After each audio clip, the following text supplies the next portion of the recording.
It is currently the first day of 2020. As the new year begins, people start their New Year resolutions, such as planning their first vacation, while others change their appearance.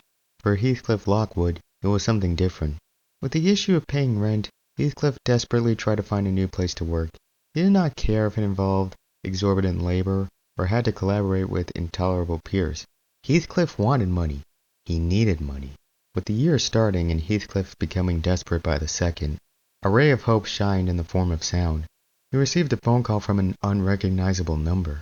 One would not answer a call from a person or company they would not know due to swindles or threats. But poor Heathcliff did not want to waste another second. Hello?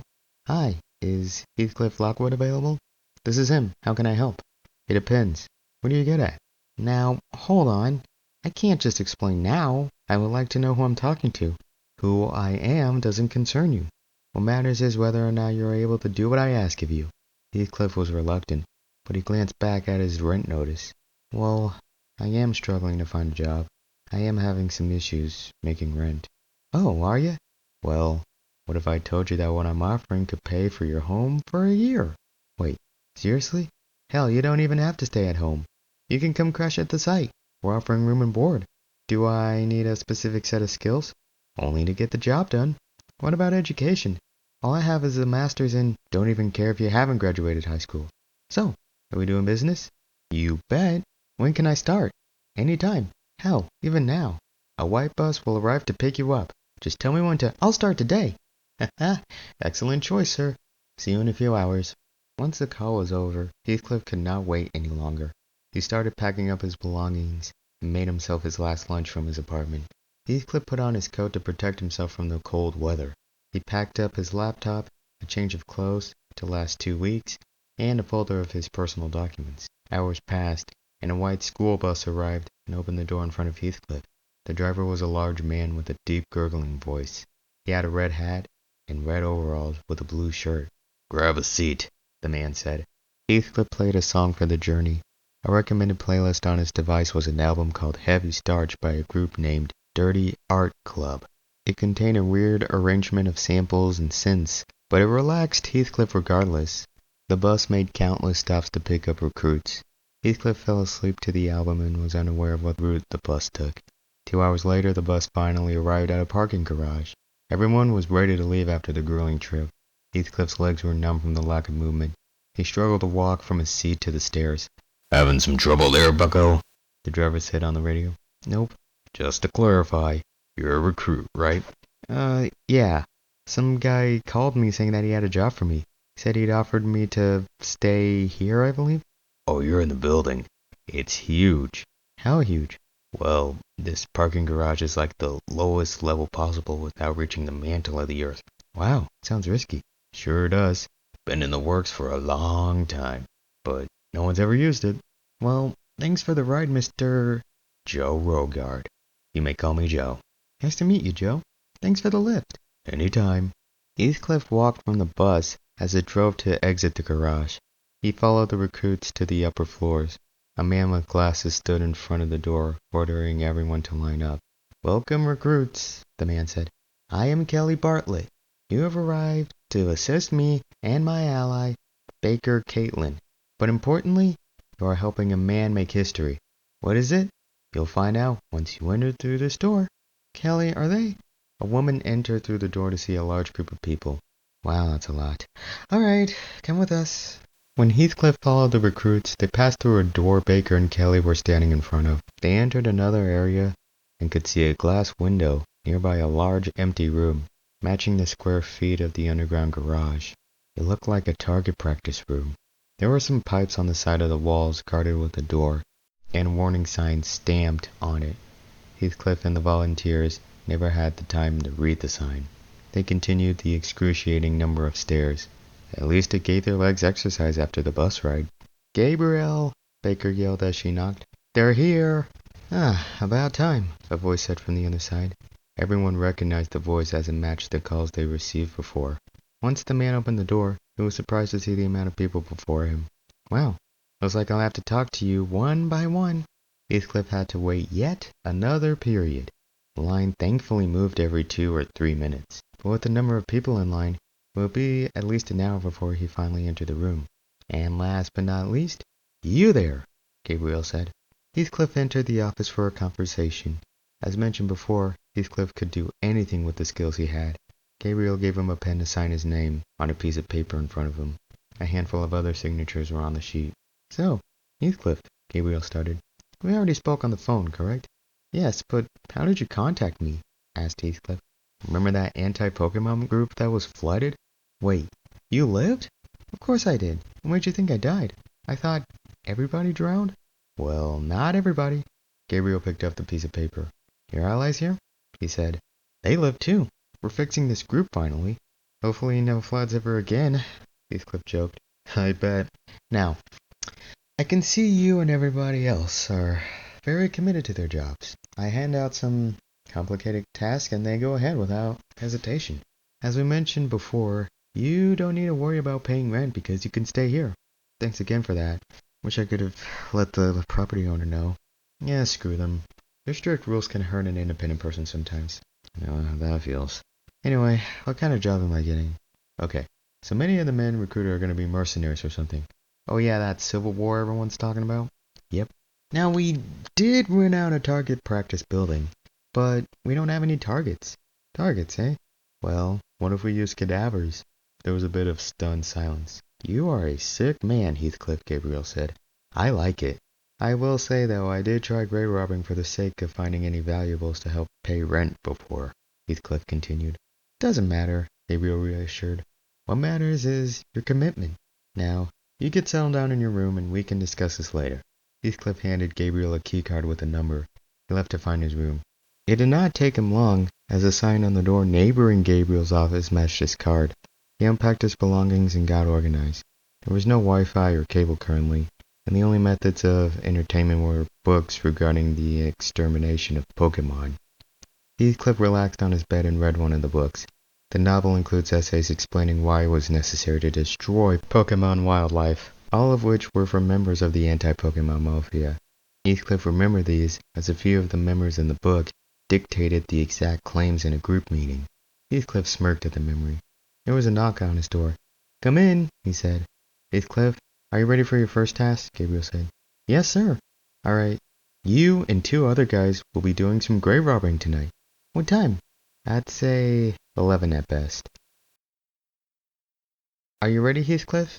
Asked a voice from the outside of his room. Yeah, I'm on my way, he replied. Heathcliff opened the door to see 2 other people with him. They looked almost younger than him, as they appeared to be in their mid to late teens, while he was in his early 20s.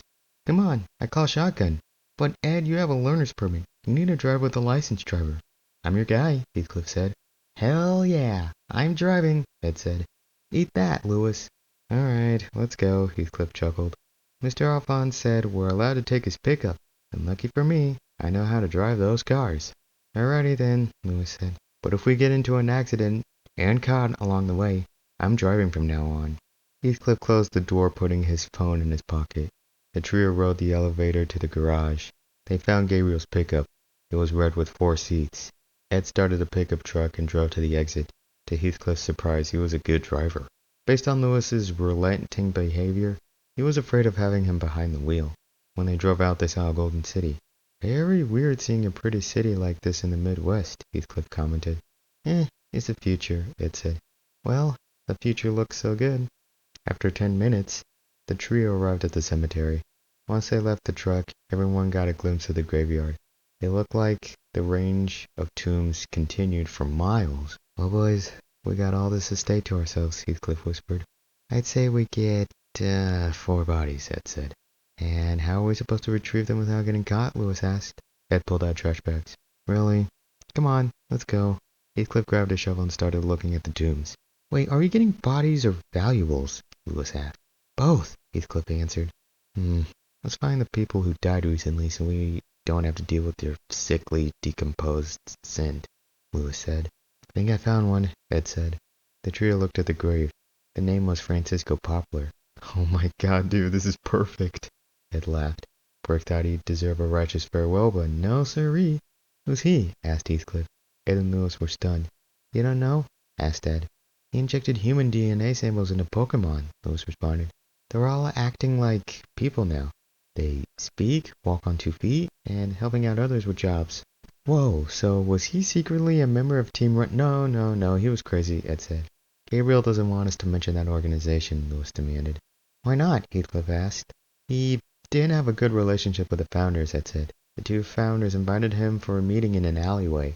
They beat the hell out of him. Punched in the face, and then in the dick, and then in the face and dick, and then the rest of the body, and then straight back to the Ed, we're in the middle of something here, Lewis said. All right. Ed and the others got their shovels and started digging. After minutes of digging, Ed, Lewis, and Heathcliff finally came across the casket. We did it, guys, Heathcliff said. Hand me the ropes. Lewis glared at Ed. Don't look at me. I didn't forget it, he argued. You forgot it. Forget her? Well then, how do we get his body? Lewis asked. Ed raised an eyebrow before holding a trash bag. All right, we'll play your game, Heathcliff grumbled as he hesitantly opened the casket. He grimaced at the scent and sight of Poplar's cadaver. Should we bother putting the cultivated land back where it was? Asked Lewis. For this guy's sake, hell no, shouted Heathcliff. Let's get out of here while we still can. The trio put their shovels in the trash bag in the trunk of the pickup. As soon as they got in the vehicle, they heard a child screaming. Ed, drive, Lewis yelled. I'm trying to, Ed screamed. Ed was frantically turning the key to the ignition stage. The screams continued and got closer. Finally, the truck started. They immediately drove away. The screams faded. What the hell was that? Asked Heathcliff. I don't know, Lewis said. We're not done yet. We've got to put this body to use. How so? Asked Ed. We're using this cadaver to teach some recruits how to heal their allies, Lewis explained. Ed and I were taking some health classes in high school. This makes for a perfect test. This isn't worth an A, I don't know what is, Ed remarked. But Gabriel agreed on using this as a training dummy, Heathcliff added. We are. We're training people to treat injuries, Ed said. But Ed turned on some music to drown out Heathcliff's protests. What do you mean you heard screaming? Gabriel took a sip from his coffee as he listened to Heathcliff rambling. Right when we got in the truck, we heard some kids screaming, he explained. It got louder until we left the graveyard. Must have been some kids playing around. Got lost and encountered a zombie or something, Gabriel said, shaking what was left in his mug. Of all the times I've dug up graves, I've never heard anything like that. I'm not the type to believe in ghosts. Oh, don't start, Lockwood. Believing in spirits is like believing in the Loch Ness, Bigfoot, Santa Claus. There is no such thing. Also, the professor believes in ghosts. It's pathetic. Speaking of which, now that you dug up his father's grave, I think he'd be perfect for the target. There's some soldiers. Yeah, Ed and Lewis suggested to use him for medical training, but after learning what he did, this seems perfect. Gabriel washed out the coffee mug and wiped his mouth. Now, he started, if you're cautious about being haunted while you go digging up a bunch of dead people's graves, I'll make this some monthly test for you. In the meantime, you can teach the soldiers how to properly aim. Sounds great, Heathcliff said with a nod. What's the schedule like? Just an hour a day. Really? I was expecting longer. And something more dangerous, Heathcliff said with a slight chuckle. Lockwood, let me tell you something. Gabriel grabbed a bottle of water. I treat everyone in the clan like a friend. But what's the word? He gave Heathcliff the bottle of water. Enemies? Heathcliff asked. No, they're just boring. Uh-huh. To sum it up, people I hate I give the worst task to. They want to complain to HR, so be it. Where's HR? Gabriel raised his hand. Right, Heathcliff said with a sigh. But what about everyone else? Kelly? Baker? Ed and Lewis? Baker is a strong and independent woman. I don't expect her to be a soldier, though. Can't really see her going out to the field. Hell, I don't see women getting involved in war at all, but that's another story. What about Kelly? Kelly's a bit, confused. Like, he has a poor sense of logic. I can't really rely on him. He'd surrender easily. You, on the other hand, you are committed to your job as a grave robber. Well, I don't want to brag, but you should. Show them what it takes to be a great listener. I may not know much about the military, but you'd be perfect as... What's the highest rank in the U.S. military? Forget it. Let's just say it's general, okay? You can be my assistant general. You mean lieutenant general? Whatever, let's just go with that. Alright then. So, since you're giving me the grave robbing task, does that mean that I don't care about you? No, far from it. You said you were committed to your job, were you not? Yeah, so? What's the matter? There was a bit of silence, but Gabriel spoke again. I know what it is. What is it? Asked Heathcliff. It's the war. The war's gonna be starting soon. You don't need to worry about it. But just in case something happens to me, you're in charge of the fire team. Fire team? Yeah, we're getting some fire-type Pokemon recruited. I thought we were gonna kill them all. We are. Fire types will be the last, so they can burn this region to the ground. Heathcliff nodded. So, to sum it up, Gabriel resumed. If I die, you're in charge. If you're dead, Kelly's in charge. If he's dead, Baker's in charge. If she's dead, the war is lost. Surviving members should get out while they still can. Now I know this sounds small, but I'm having a friend come over to work on some technology here. I'll convince him to join me. And to explain why he's coming, we can get free Wi-Fi. Till then, watch these tapes to entertain and educate yourself. Gabriel handed out copies of training videos edited by himself and some stolen VHS tapes of movies. Classics include Full Metal Jacket, Saving Private Ryan, Letters from Iwo Jima, Downfall, and even 1917. Many of the non-informative VHS tapes were war movies. Heathcliff looked at each of the titles and glanced back at Gabriel with a confused look at his face. Why, you grew up with VCRs, deal with it! Gabriel shouted. You're due for a lecture to soldiers on how to properly aim. Tomorrow, 12 p.m. There's the door. Heathcliff still had questions, but did not bother asking. Instead, he accepted his promotion. He watched Gabriel's training tapes. Heathcliff took notes on each section and proofread his writings by playing the video back. When he got to the second section, he heard arguing coming from Gabriel's office. Heathcliff turned up the volume to drown out the shouting. He suddenly heard a loud bang and paused the video. He listened closely to the wall leading to Gabriel's room. Heathcliff could not make out the voices from beneath. Instead, he paced around the perimeter of the room with the TV still paused. Once hearing the sounds of the door opening, Heathcliff waited for the footsteps to pass. He slowly opened the door to see a man wearing green and a Pangoro leaving. Heathcliff turned his head to Gabriel's office. It looked like blood was seeping through the door. He went to knock on Gabriel's door, but it opened. Oh, Lockwood, you scared me, Gabriel said. What happened here? Heathcliff asked. Yeah, my friend didn't agree with me, Gabriel said, pointing his double-barrel shotgun at the body. But, two sets of good news. Those wimps that just left, they're going to install cameras and Wi-Fi. And you got an extra body for target practice, right? Right, Heathcliff slowly said. Oh yeah, I haven't told you where the target practice room is. Gabriel gave him a map. Good luck. Heathcliff looked behind him. Where are Ed and Lewis? Heathcliff, Ed, and Lewis walked back to Gabriel's pickup to install 2 cadavers to an abandoned shooting range. While on the way, Heathcliff started a conversation.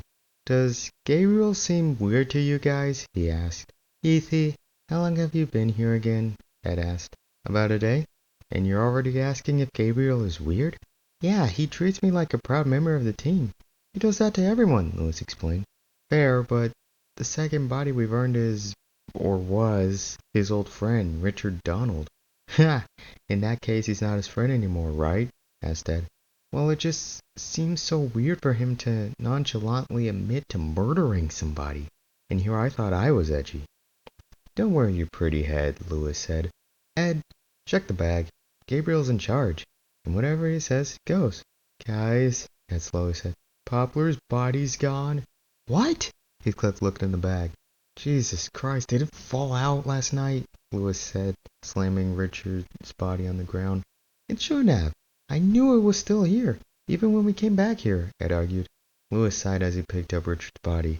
Well, we can't retrace our steps next month when we do a robbing. Get in the car. His gory lack of a face is starting to stink. Heathcliff wondered why the body went missing. Perhaps someone else used it for something else? This complex was full of former cultists, sadists, and criminals after all. Who knows what could happen following the Civil War? A month passed, and Heathcliff, Lewis, and Ed were due for another grave robbing. As Ed drove down the street, he was careful about his bearings. Although initially keeping an eye on his periphery, Ed was gawking at every inch of the road to find the dead body. Lewis caught notice of this and spoke up. So, how are those driving lessons? He asked. Shh. Trying to find the body, Ed said. God Jesus, Lewis groaned. Put it aside. Whatever happened to Francisco's body doesn't matter. Let's just find another body or a set of valuables. Wasn't there a kid who was buried with his Pokeball? Heathcliff asked. Wait, there was? Ed asked. Yeah, Gaspar Russell Poplar, Lewis added in. The stepson of Alcatraz Poplar.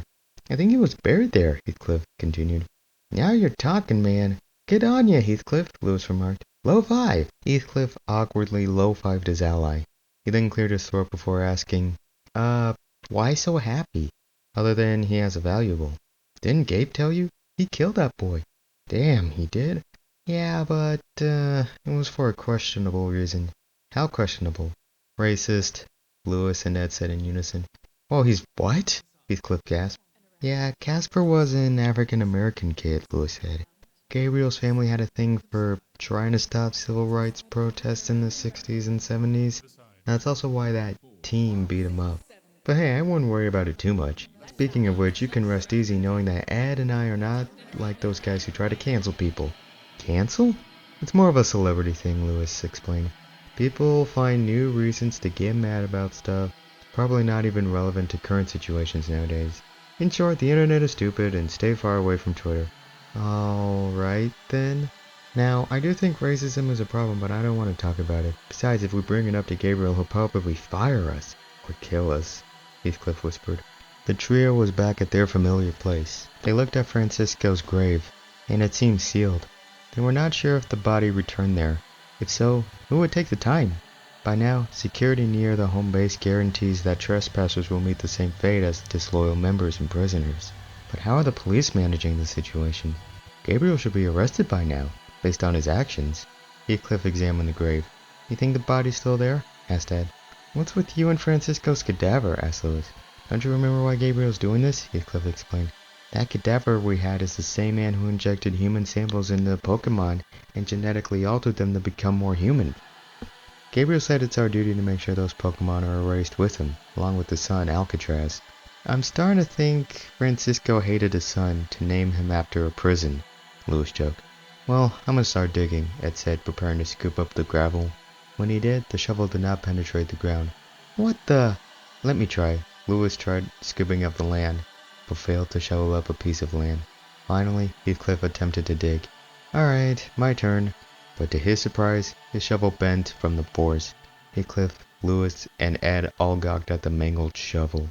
It looked more like a sledgehammer than a shovel. Ouch. Tough luck, Heath, Ed said. Don't worry, I got a spare back in the pickup, Heathcliff replied.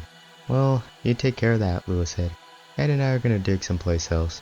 Hey, don't rich people have bigger tombs? Asked Ed. Now you're thinking with portals, Lewis chuckled. Let's find the biggest grave possible.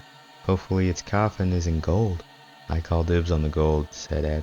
Heathcliff walked back to the pickup to retrieve a new shovel. By the time he opened the door, he could hear a voice beneath the chirping crickets. You shouldn't really be here at this hour, it said. What? Who's there? Heathcliff replied. You don't need to know. The voice continued. All you need to know is that what you're doing is frowned upon. Digging up people's graves? For what? Valuables? A posthumous trial? Maybe pure sadism? Heathcliff gulped, feeling almost overwhelmed by the voice. You're not real. Don't bother. Oh no? Then how come you can reply? If I weren't real, I wouldn't be talking. Touché. That grave you were trying to dig is completely sealed. It would take jackhammers to excavate that. Regent's orders. Try digging up a grave of a person who didn't deserve better. Like whom? The voice whispered a name. Heathcliff grabbed his shovel to find the name that the voice recited. Since it did not spell it, Heathcliff had to rely on its pronunciation. Try not to spend a lot of time here, the voice continued. All the animals come out at night. All the animals come out at night? It did not help that Heathcliff heard this exact quote listening to Dirty Art Club's Heavy Starch album. That monologue came from a classic film he remembered. Once he found the grave that matched the name that he repeated to himself, Heathcliff started digging.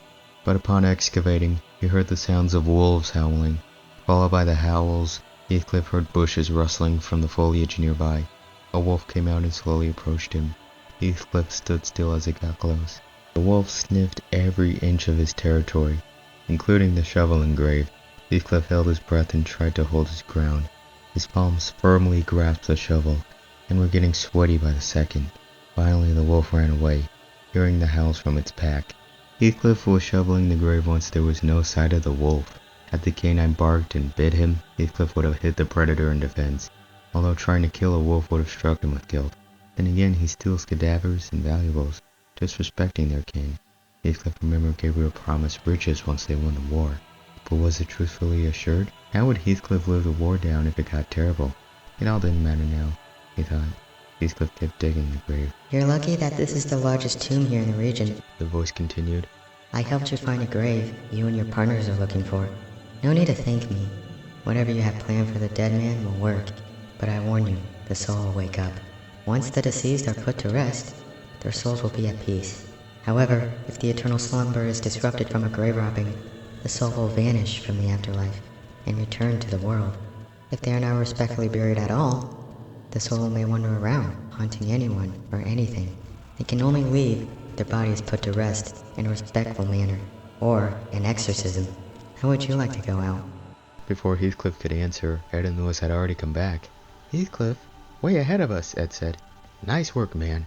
Need help? Lewis asked. Yeah, I'm pretty much done digging, Heathcliff replied. You got some ropes? Ropes? Why? I think this is a golden grave. Lewis had a baffled look on his face as he dropped the shovel. His jaw was open, with his eyebrows frowning underneath his eyes, ogling at Ed, Heathcliff, and everywhere else in the forest. He began to smirk while Ed laughed at his reaction. How the... Lewis stuttered. I was just joking about golden graves. Wait, I know who this is, Ed said. Richard Donald's father. He owned that technological warehouse place, whatever that was. He was so greedy he demanded his casket to be golden, like James Brown, Michael Jackson, and Aretha Franklin's. Was he greedy to the part where he didn't want to give away any money? Asked Heathcliff. Probably, Lewis scoffed. Might have went as far as not paying taxes. Guess we're taking from the rich and giving to the poor, Heathcliff joked. Mother of God! Gabriel stared at the casket Lewis, Ed, and Heathcliff recovered. Rich's dad was buried in this? Yes, sir, Heathcliff said. Something good came from that traitor, Gabriel muttered. Gentlemen, I don't want to be buried in this. I want to melt it down and give these pieces of gold to you. You mean it? Ed shouted. I mean it, Gabriel said.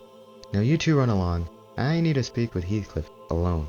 Lewis and Ed left the room to leave Heathcliff alone with Gabriel. Before he said a word, Gabriel said, I'm giving you most of the gold. What? Why me? Asked Heathcliff. You deserve it for finding something valuable. I knew I could count on you. Oh, come on, you're spoiling me at this point. Save it for yourself at least. Oh no, I'll be fine. Now you got some lessons to teach in 4 hours. Prepare yourself. Wait, I have something to ask you.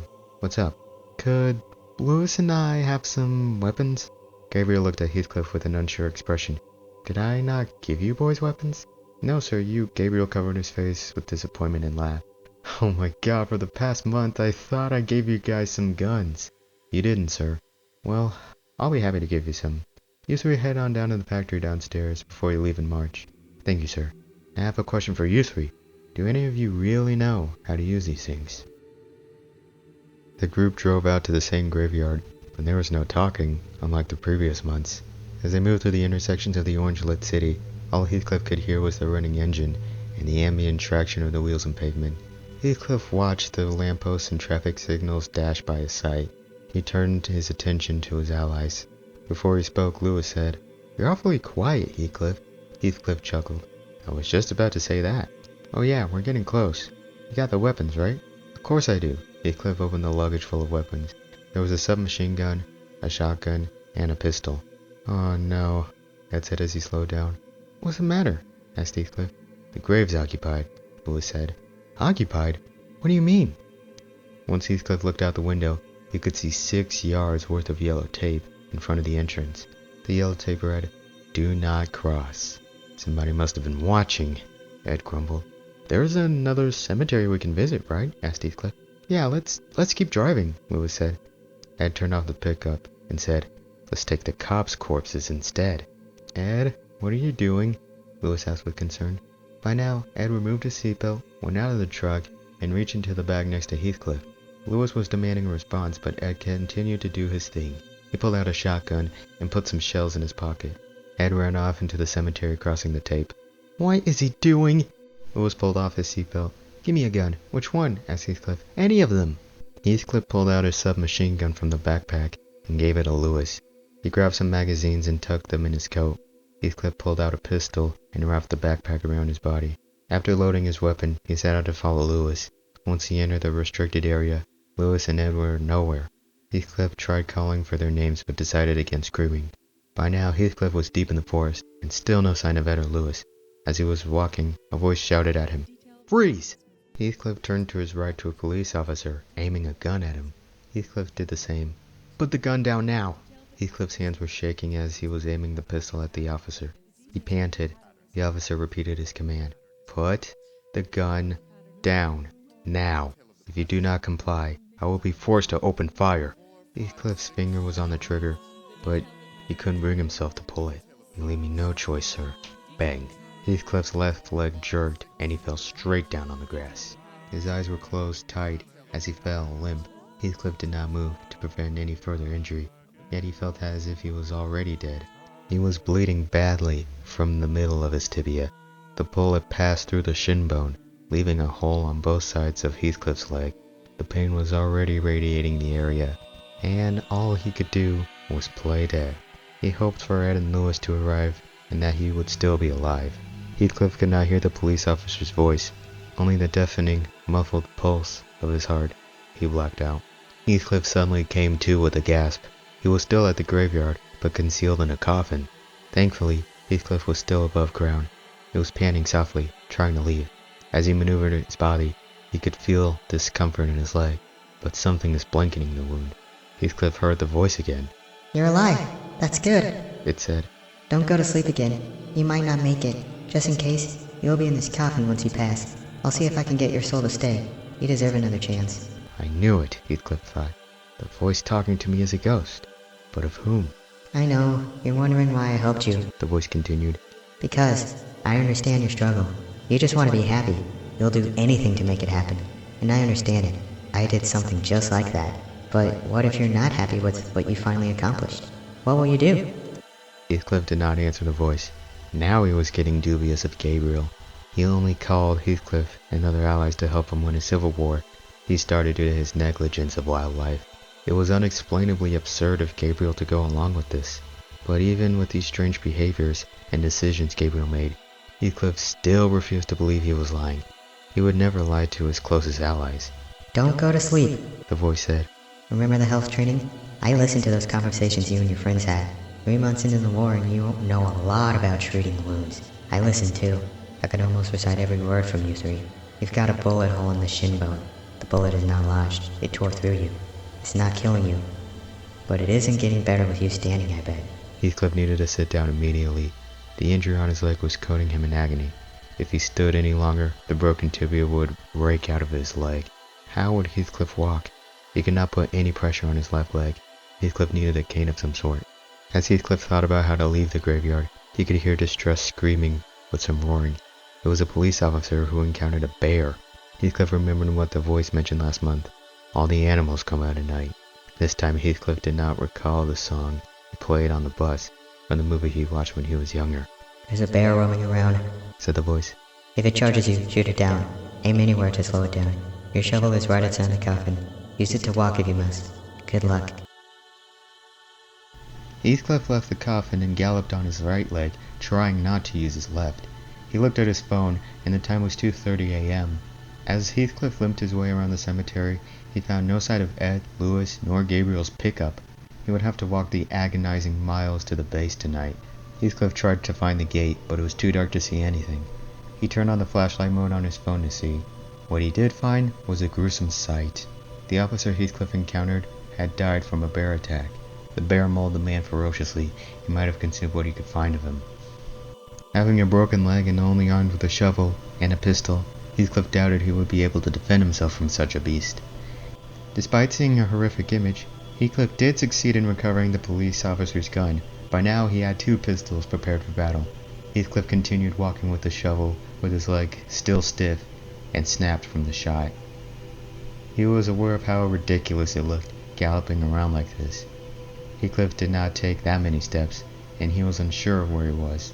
Heathcliff hoped to find the grave of Richard Donald's father since it was a recent dug-up tomb.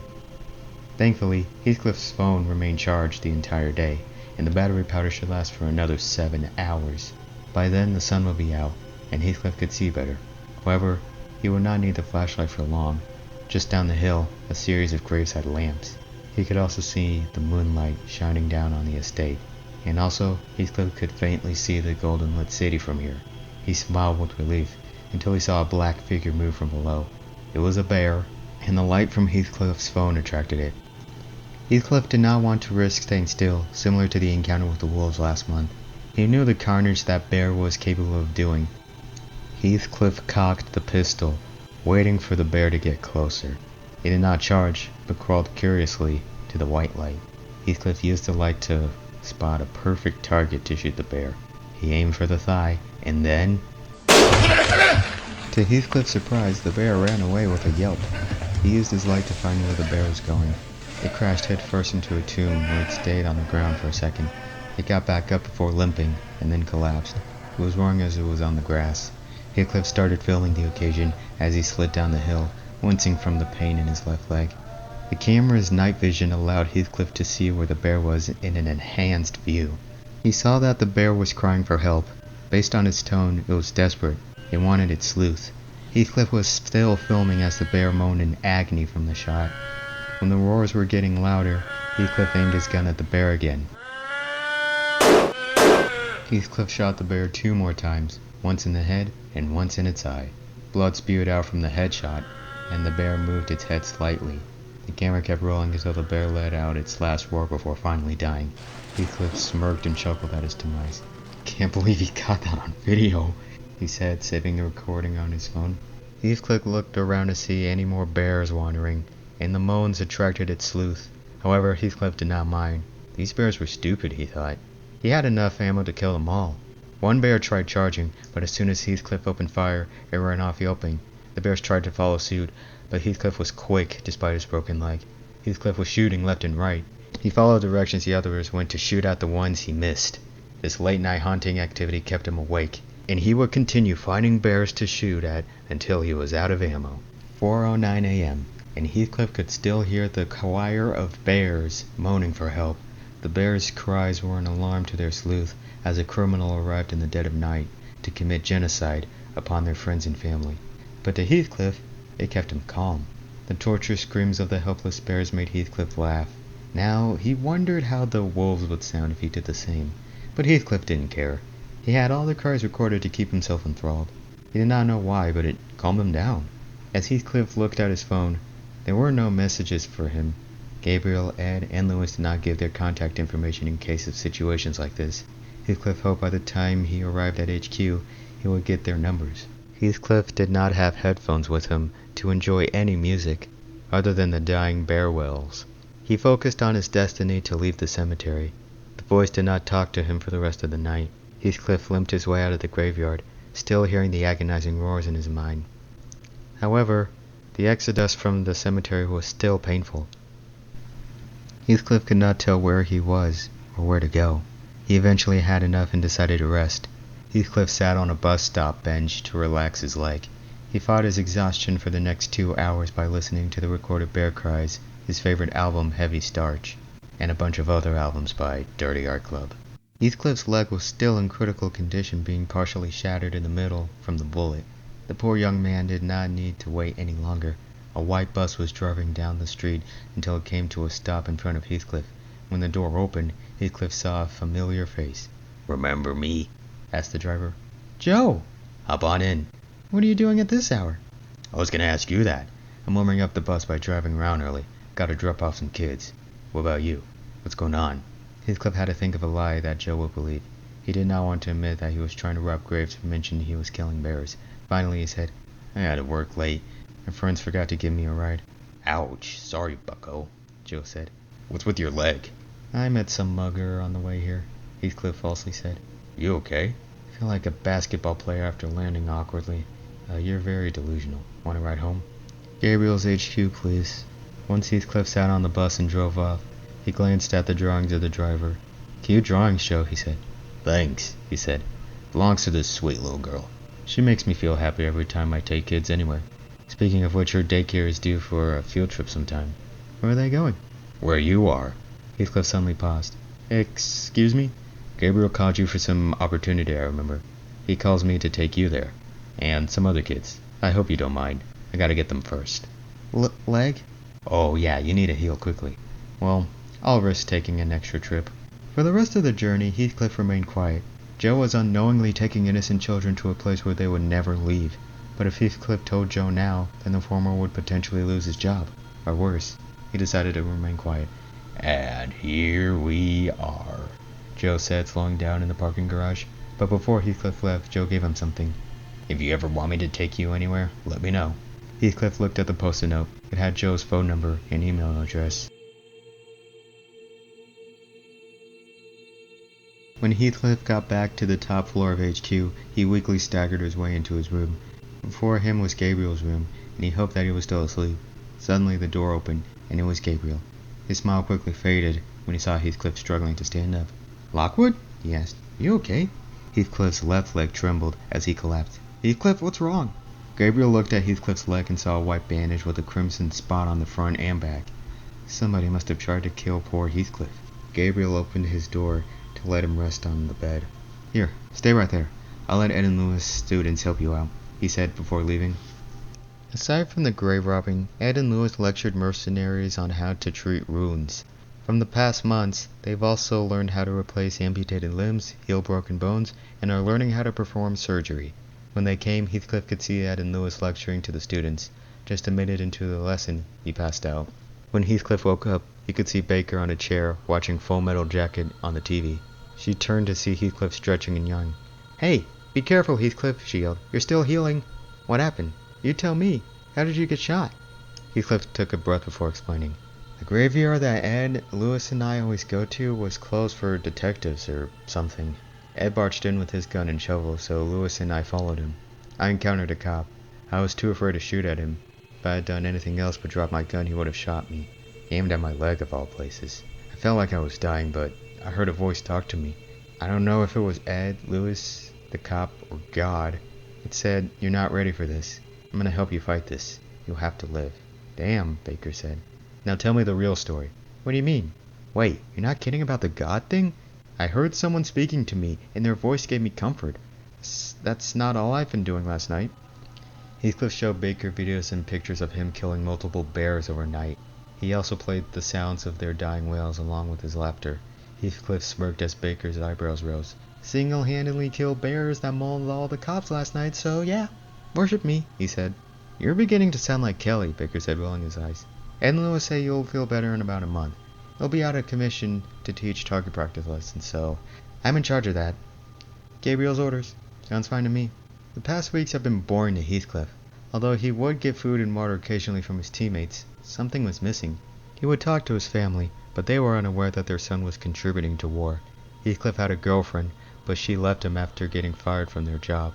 His girlfriend offered him a position, but Heathcliff's desire to steal got the best of him, leading to their departure.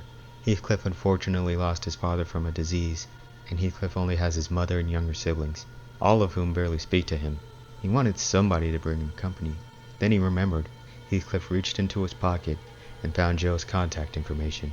Calling him from his phone, they both agreed to grab a drink over the weekend. When the day came, Heathcliff and Joe were relaxing outside of a diner with their drinks. Heathcliff had a Pepsi, while Joe had root beer. They both watched the traffic close by, and the sun setting. When their bottles were half empty, they decided to talk for a while. "How's the business?" asked Joe. "Good," Heathcliff replied. "All good." "What kind of job did Gabriel give you?" "You promise you won't tell anyone else? It's kind of risky." "Pal, he has me inviting random kids to his place. I won't judge." "Well, I'm digging graves for valuables. Happened even before he hired me. All I could find was Francisco Poplar's body and Richard Donald's father. But now that we have an incapability chamber, we won't need it." "Don't know what that is, and I wish not to know in this context." "Good. So you knew I was lying about the mugger?" "Well, I knew you worked for him at whatever cost, but I didn't know you were that committed. I just hate how life is." "Yeah, life sucks. I just want to be young again."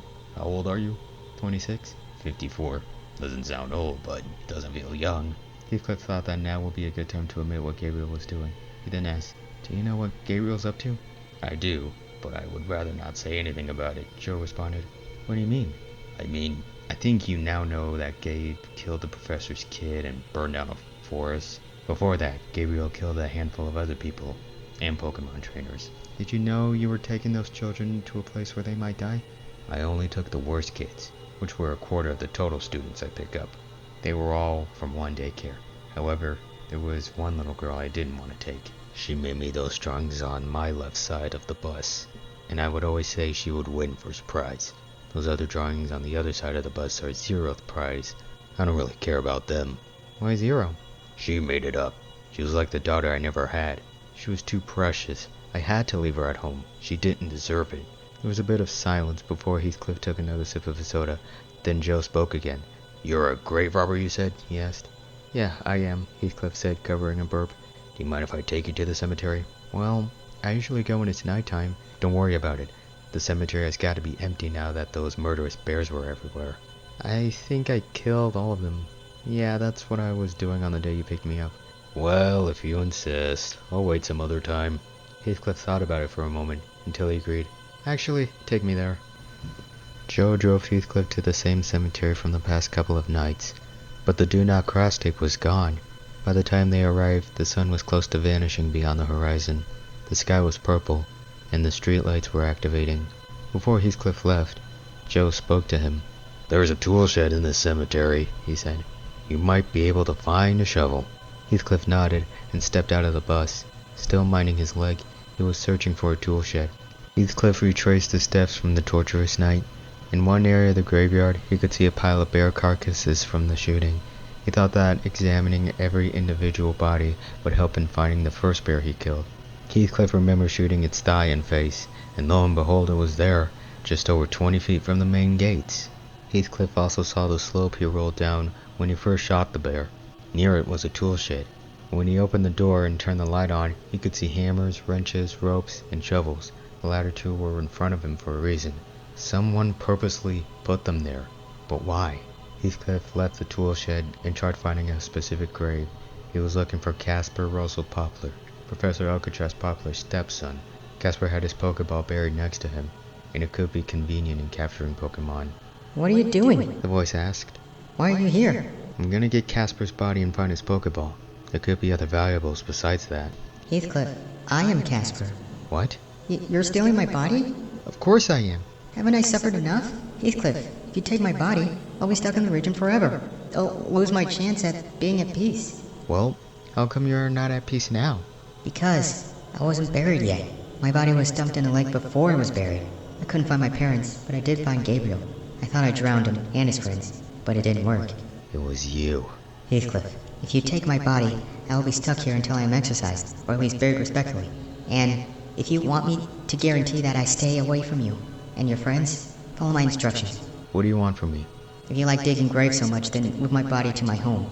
You're gonna have to dig in a stairway path to get my casket out. It will take a while. Heathcliff set out to find Caspar's grave. When he finally did, he started digging. Caspar told him to dig himself a stair-shaped hole to take his casket out. It would take him almost half an hour to take him out. He hoped that Joe would still be there. Good. Caspar whispered. Now take my tombstone as well. Keep it in my casket. Put your shovel in there too. Tell your friend to drive to Alcatraz Poplar's mansion. There's a graveyard there. That's where my body should be. Home. Heathcliff ran with the coffin and its tomb and out of the graveyard.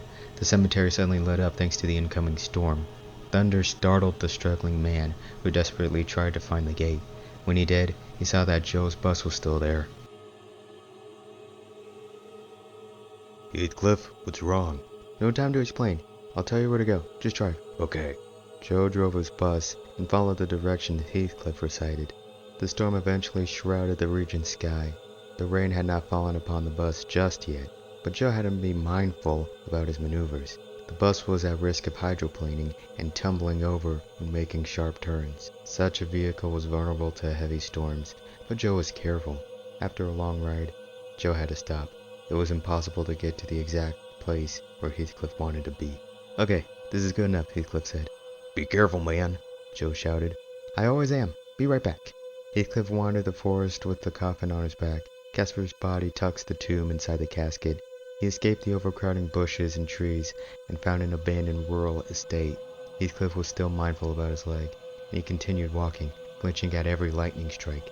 Eventually, he came to the cemetery, but there was a problem. "Crap," he whispered.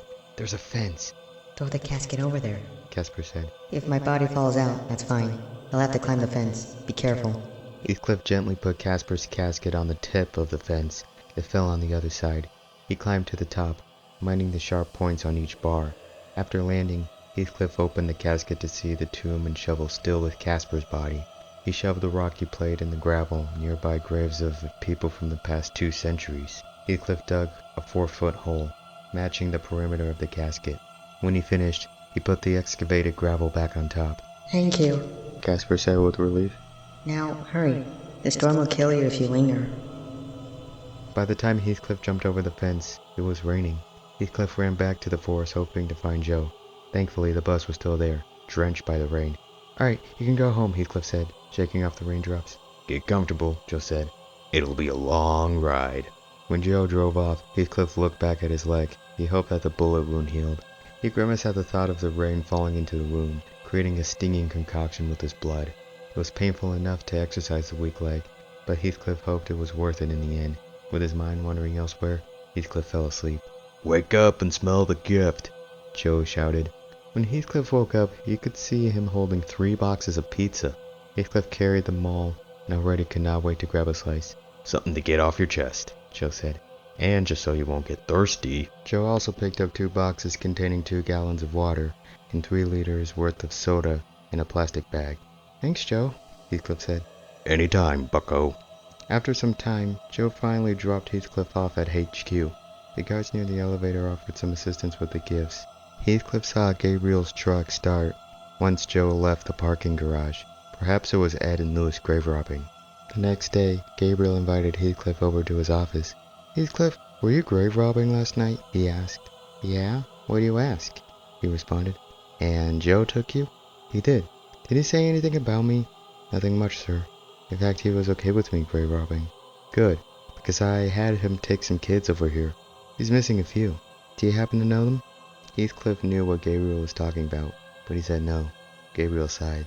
Well, I'm okay with him giving us food, but he didn't do something right.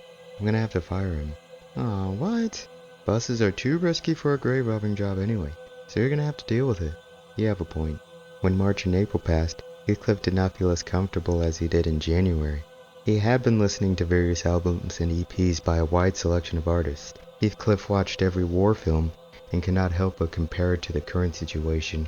He felt as if he was on the villain's side, if grave robbing wasn't enough. He was thinking about all of the prisoners and could faintly hear gunshots from the basements. They were occurring faster as the week progressed. Heathcliff tried contacting Joe, but he never picked up, nor has he replied to any of his emails. Heathcliff busied himself watching videos of his favorite internet stars. When the video was over, he decided to walk around the building. Before he opened the door, there was a knock on the other side.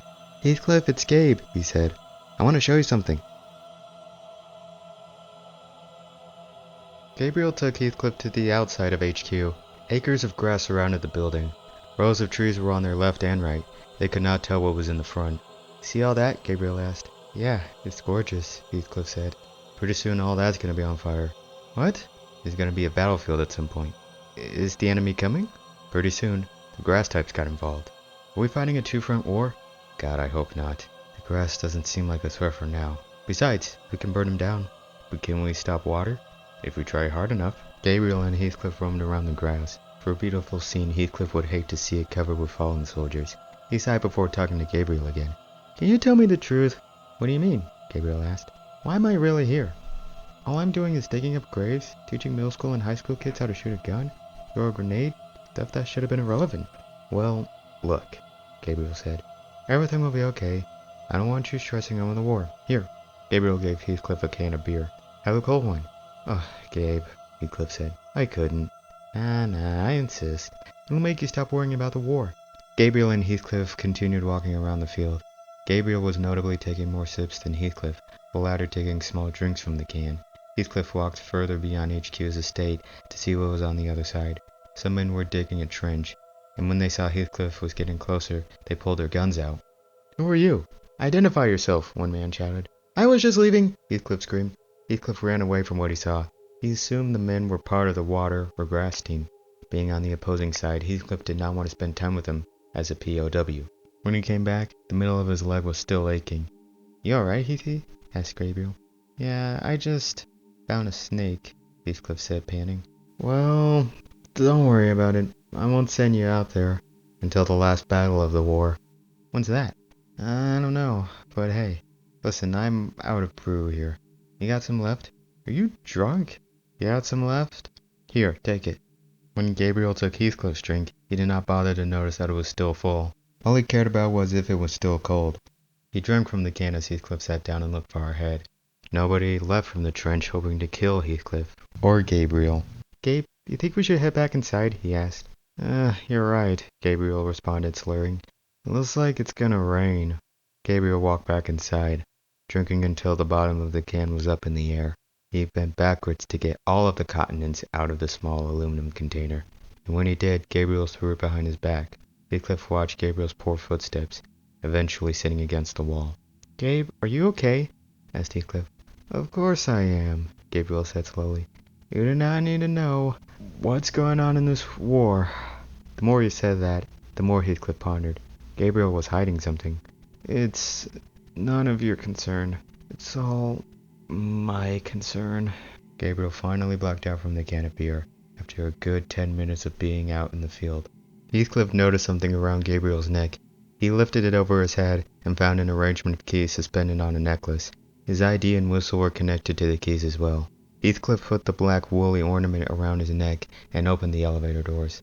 Pressing the top floor button, he impatiently waited for the cabin to rise up. Almost a minute later, he was finally there. Heathcliff ran to the door of Gabriel's office and checked which key opened it. The fifth and final key on the chain released the locks and opened the office door. He frantically closed it, hoping that the coast was clear. Heathcliff looked around the room, and it turned out the man was all alone. He remembered that Gabriel kept an Arcanine, Delphox, and Growlithe nearby, but they were nowhere. Glancing at every corner and every piece of furniture, Heathcliff hoped to find something that could answer his questions. Opening the drawers of Gabriel's desk, he found a notebook. At any moment, Gabriel would wake up from the alcoholic blackout. To save himself time, Heathcliff took photos of every page. Heathcliff periodically looked at the door to see if anyone was approaching the doorstep. The young man began sweating as he photographed every page of Gabriel's journal. At the top of every piece of paper was a date, and it slowly got to the current year. Heathcliff hoped that in the next 2 minutes, May would show up. So far, he only made it to February. Heathcliff finally found the current page and saved a photograph of it. When he put the notebook back in the drawer, the door slowly opened. Gabriel had his head focused on the ground, and not the man trembling in fear. He was crawling on the floor, as if he were the canines he adopted. Amused by his performance, Heathcliff's left lip twitched, trying to hide a smirk. Then, the thief quickly race-walked to the doorway, pretending to come out of his room. Gabe? He asked. What's wrong? I can't find my keychains, he slurred. Heathcliff walked out to the hall, bent his knees, taking the keys out of his pocket, and softly dropped them. He stood back up, holding the necklace of keys, Gabriel's ID, and whistle, and tapped the man's shoulder. Here, you dropped them. Be more careful, he said. Thank you, Gabriel grumbled. You're welcome. Get some rest. For the rest of the afternoon, Heathcliff examined every page he photographed. He learned that Gabriel once worked for construction workers, and to take out his stress he would often rant about horrible work experience, society, and whatever was on his mind. Gabriel was not fond of other races, religious groups, LGBT, nor the mentally challenged. Pages later, Heathcliff would find out that he did kill Casper Russell Poplar. Gabriel took pride in his work, killing an innocent 6-year-old boy, calling him multiple profane nouns. The next page showed a crude drawing of inhumane torture, with a vocabulary of slurs surrounding the victimized figure. Ironically, Gabriel told Heathcliff not to believe in ghosts, but in the former's journal entries, it seemed that spirits follow him. He wrote that he felt as if every trainer he killed was watching him sleep, hoping to kill him out of revenge. Gabriel suffered paranoia after his killing spree, yet he still did it. He had the pages to prove it. The following page was damning evidence of war plans. Gabriel swindled some of his colleagues at his job to reconstruct a tower of a prison. In addition to cleaning and fixing the old building, they installed a small warehouse and a path to the lowest level of the nearest parking garage. Gabriel had this world domination plan for a long time. Outside of his job and attending anti-Pokemon cult meetings, Gabriel was working on his plan. Gabriel's journal entries were too much to unpack for Heathcliff, and the highly committed thief collapsed on the bed. By June, Heathcliff and his allies were due for yet another grave robbing tonight. His leg fully healed and he could walk normally again. Heathcliff's shovel was ready, and it was only noon. In the cafeteria, Lewis was preparing lunch for himself with other soldiers and prisoners nearby. Ironically, most of the food provided reached the tip of the food pyramid, nor were there any rations for soldiers. Lunch consisted of stolen canned meals from convenience stores. Lewis microwaved a bowl of spaghetti from a can and grabbed a bottle of water. As he walked from the cafeteria, Heathcliff was coming in. "Heath," Lewis said. "Welcome. Where you been?" "Rough night," Heathcliff yawned. "Ouch. Well, get some brunch and I guess do what you want for now." "What? What about the lectures?" "Well, most of the soldiers are trained, but we've lost them unfortunately. Prisoners to replace them are getting a little scarce." Since it's the start of a new month, would you and Ed like to join me for a grave robbing tonight? We can go to a new graveyard." "Oh sure, but Ed's got a new task. Grab some lunch and we'll talk about it in your room."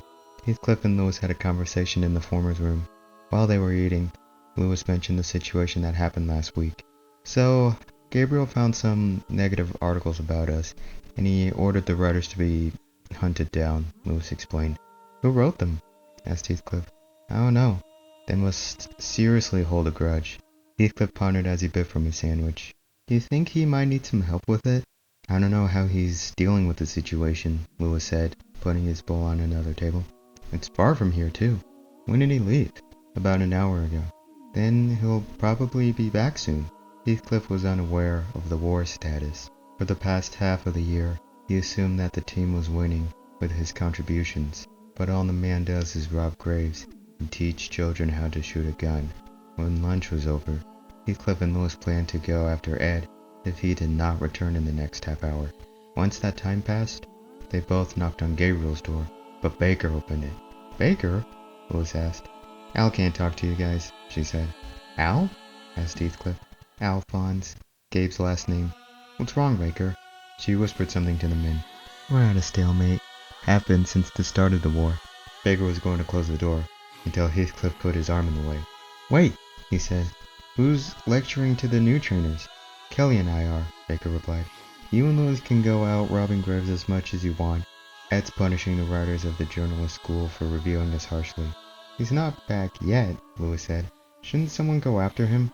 "Go ahead." She closed the door. Heathcliff looked at Lewis and said, "I assume Ed took Gabriel's pickup." "I think he did," Lewis said. "Now I really wish Joe would answer." Lewis paused for a moment as he looked at Heathcliff. "Look," he said, "that parking garage was completed for a reason." Lewis took Heathcliff to the basement of HQ. The parking garage was full of war jeeps and mopeds. Heathcliff gaped in awe at all of the vehicles. "Whoa, I haven't noticed this at all," Heathcliff said. "Of course, you were bedridden," Lewis joked.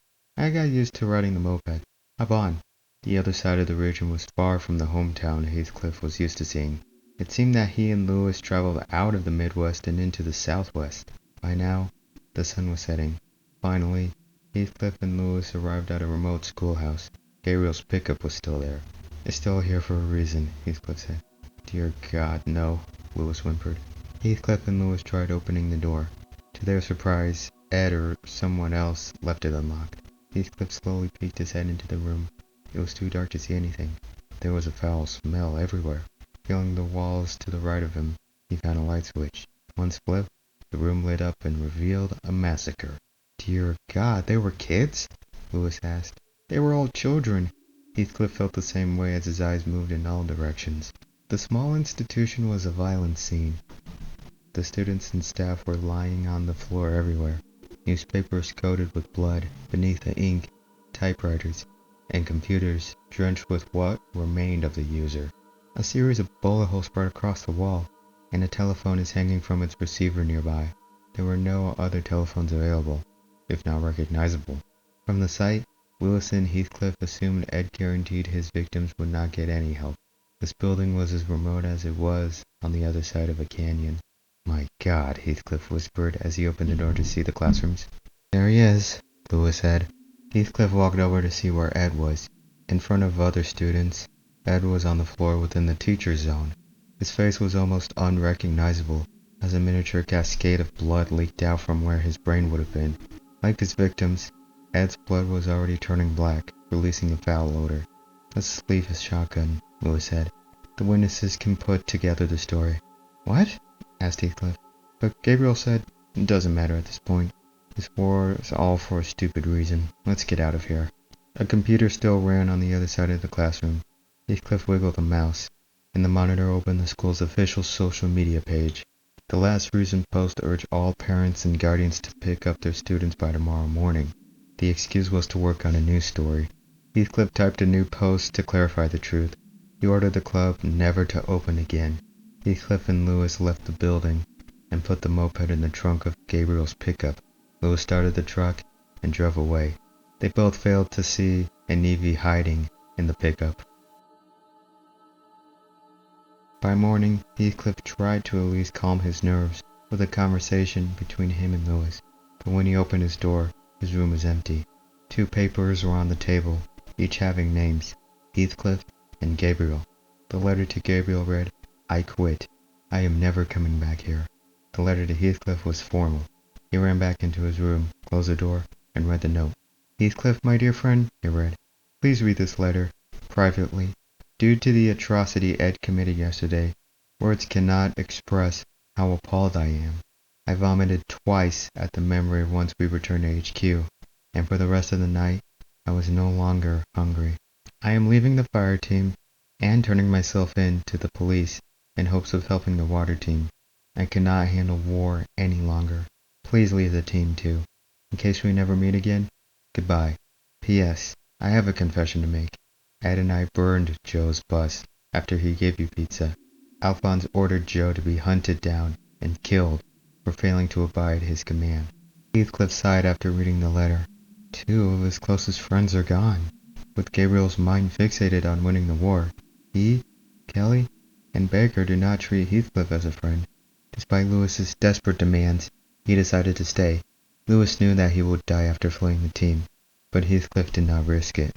Heathcliff tried to distract himself with his favorite tunes by the obscure DJ, Dirty Art Club, but to no avail. Heavy starch made him remember Joe. Hexes made him remember the pain in his leg. But there was one other EP he had not listened to yet, Mystic Drive-Thru. He gave it a listen, and then fell asleep. Hours later, Baker woke him up.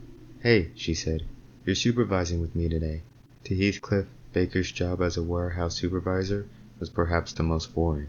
However, since she allowed music, Heathcliff played every album and EP by the only musician he loved. It drove Baker crazy, but Heathcliff loved it. Baker saw a kid crying as he was slowly working with other children and Pokemon. "Lockwood," Baker said, "can you deal with that?" Heathcliff walked up to the crying kid. He kindly asked, "What's the matter?" "I want to go home," he wept. "I want to see my mom and dad." "Sorry, kid," Heathcliff sighed.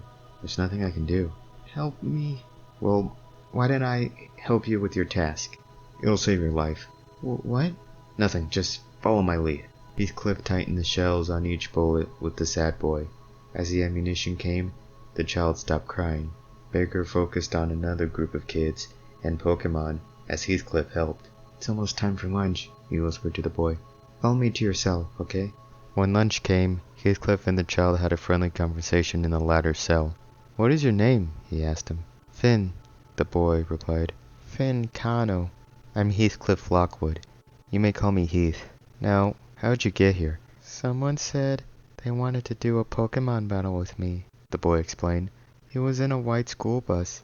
I said I would really want to, and then I ended up here." Heathcliff knew that children like Finn should never talk to strangers, but when it comes to finding Pokemon, it does not seem to happen.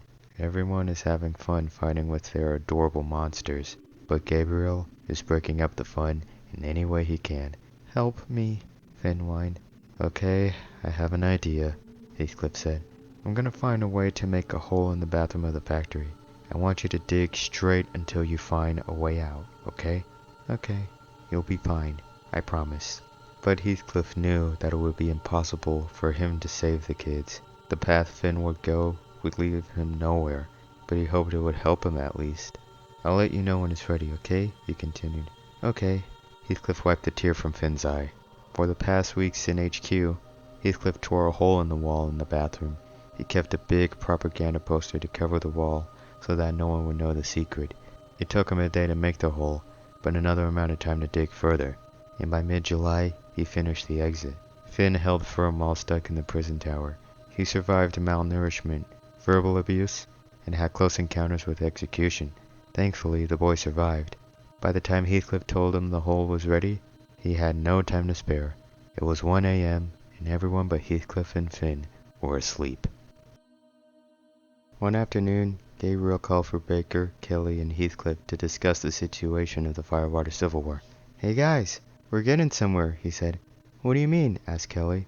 "I got word that the water team's generals died, and a Marsh Tom committed suicide before the battle." Sir, we've gotten word that someone else had intervened in this war," Baker said.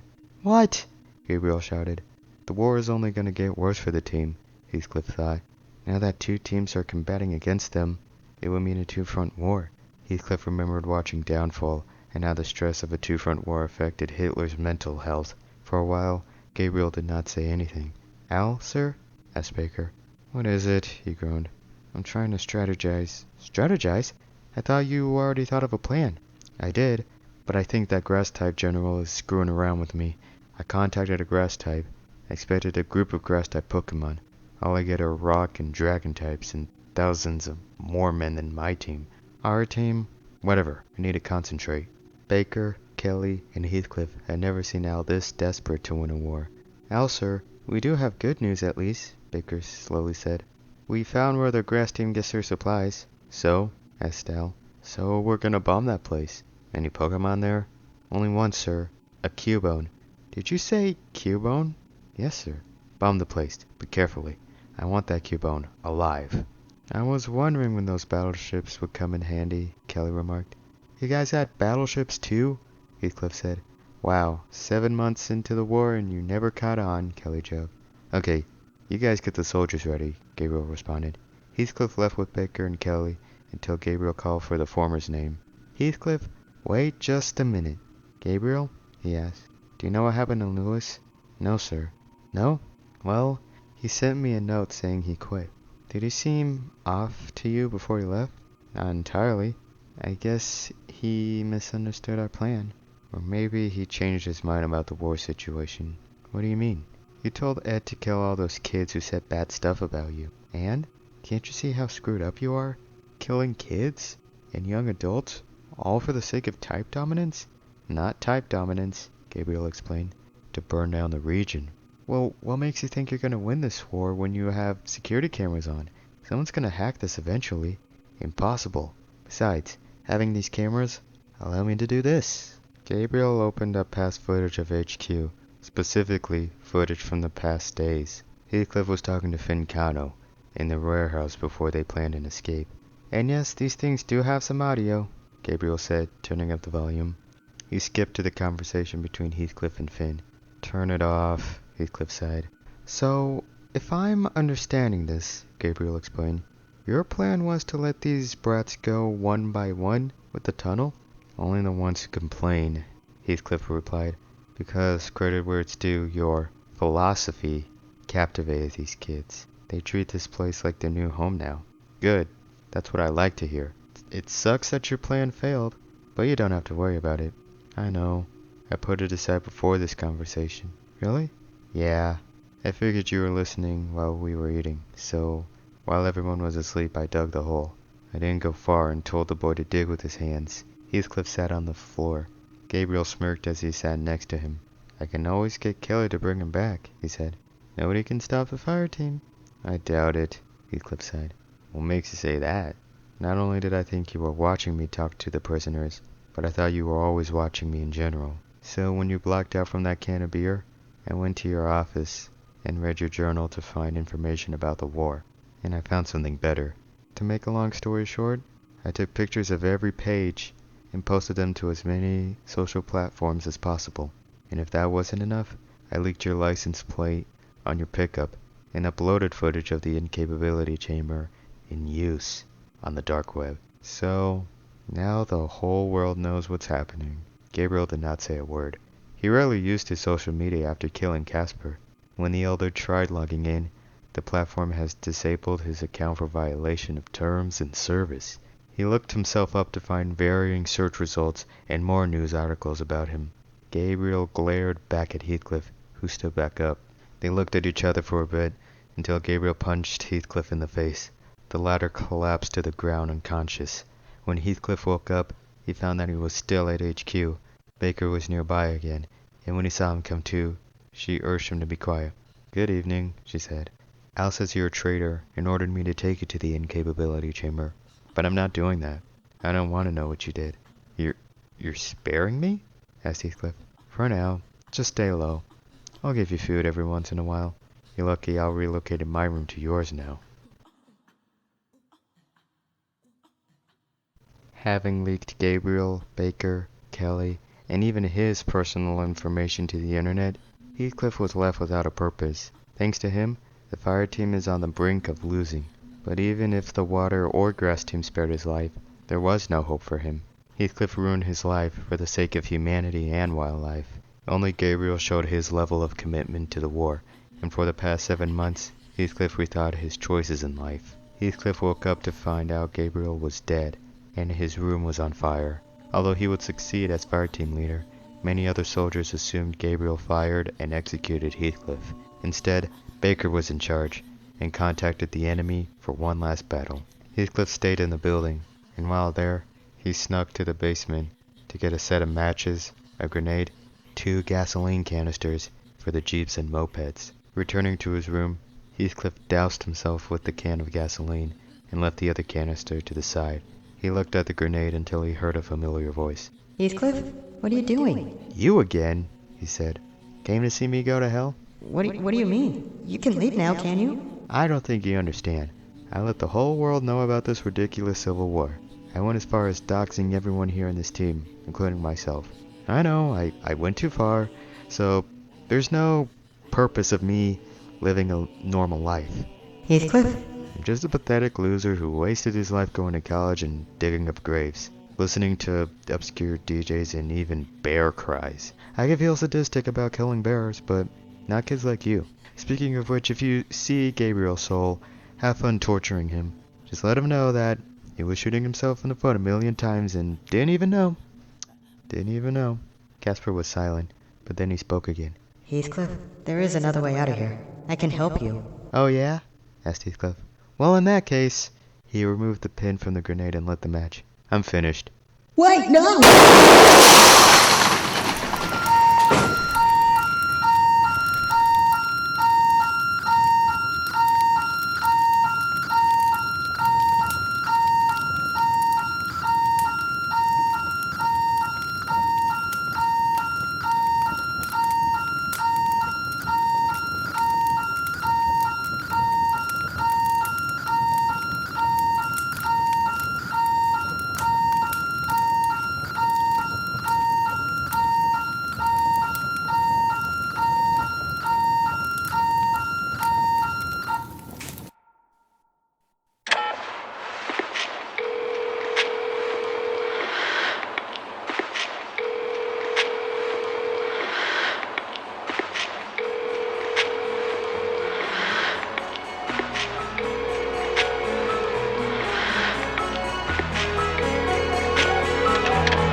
Okay, kiddos, this time we're gonna play a game.